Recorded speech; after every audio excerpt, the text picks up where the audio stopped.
Hey there, amazing humans. It's Carman Murray here. And today I want to dive into something incredibly powerful, your own personal evolution. Imagine for a moment it's the end of summer break and you feel calm and rejuvenated and ready to welcome in the new school year. You spent the last several weeks incorporating 5 to 15-minute daily mindful and movement practices into your routine. You're no longer burdened by the stress of last year, and you're looking ahead with enthusiasm instead of dread. And you know you'll be able to maintain this because you'll be supported throughout the year. This transformation is possible, and it starts with these small yet impactful practices. By dedicating just little bits of your day to mindfulness and meditation, you'll be giving yourself the gift of calming your nervous system, which means more responsiveness to things instead of reactivity, creating mental clarity so you can hold a thought and finish a task, and building your capacity so you don't run out so quick. Over time, these practices lead to significant changes in your overall mental and physical health. You'll find yourself more present, more effective, and far less overwhelmed by the day-to-day. It's about making small, sustainable changes that add up to a life where you can truly thrive both in and out of your classrooms. But here's the thing. Managing your workload more effectively, like I discussed in the last video, is a fantastic step, but it's not the whole picture. We know that our life is complex and dynamic, and there's so many different facets going on.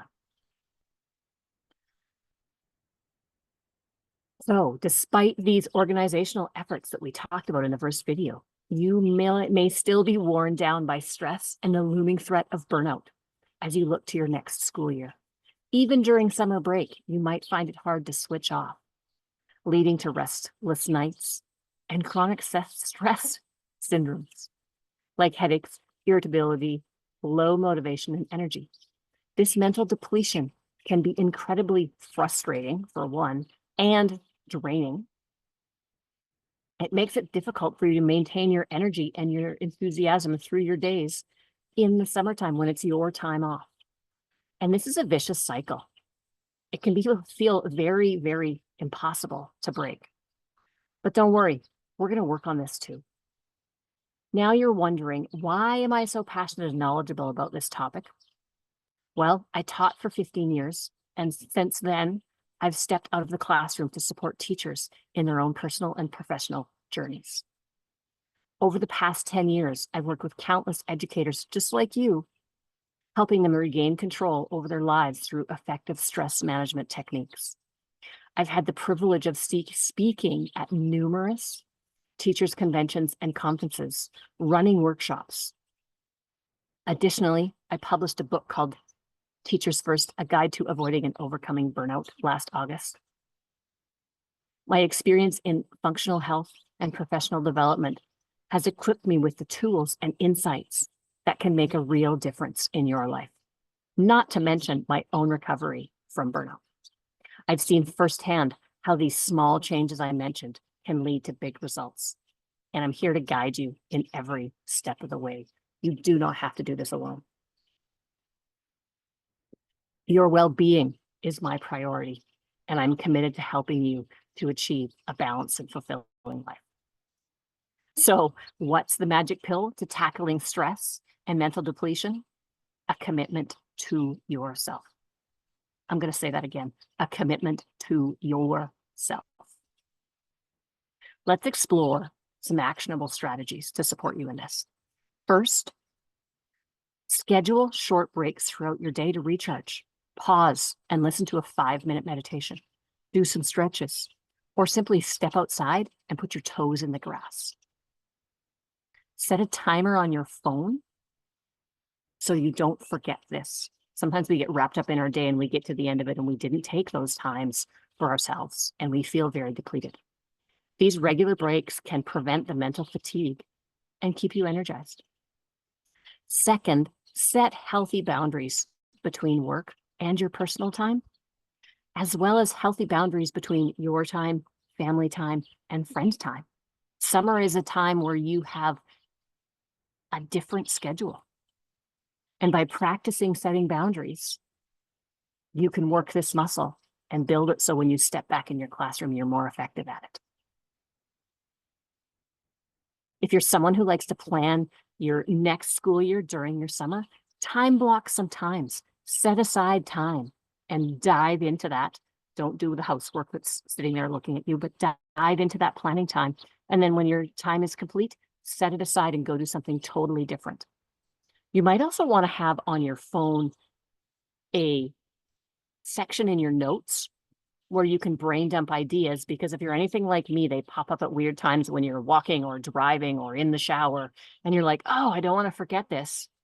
So create that document so you can put it there and then look at it when you sit down during those designated times. The third thing is to engage in regular physical activity. This is a little bit different than the 5-minute meditation or the walk outside. It's more like a 15 or 20-minute practice. It does not have to be 2 hours. Physical movement reduces stress, hormones, and boosts endorphins, enhancing your overall well-being. Additionally, pay attention to what you're putting in your mouth and hydration. Balanced, nutritious meals and staying hydrated can significantly impact your energy levels and mental clarity. As you can see, I'm sucking back the water as I'm sitting out in this 30-degree heat. Over time, these practices will help you reset your mental and physical states, making you more present and effective, both at school with your students and at home with your family, and during your own personal time. Now, some of you might be thinking, I don't have time for extra activities, or will these small changes make a difference? I totally hear you. But let me assure you, these strategies are designed to be integrated seamlessly into your daily routine. They don't require significant time or effort, just a commitment to your well-being. And we mentioned that commitment at the beginning. By making these small adjustments consistently, you'll start noticing a positive shift in your mental state and your energy levels. Remember, change doesn't happen overnight. And by building consistency, these small steps can lead to significant progress and may maintain throughout your school year. This isn't just a quick fix during summer. We want to maintain these throughout your school year when you need that energy the most. And by building consistency now in the summer, it will make it easier as you navigate your school year. You deserve to feel balanced and energized and fulfilled.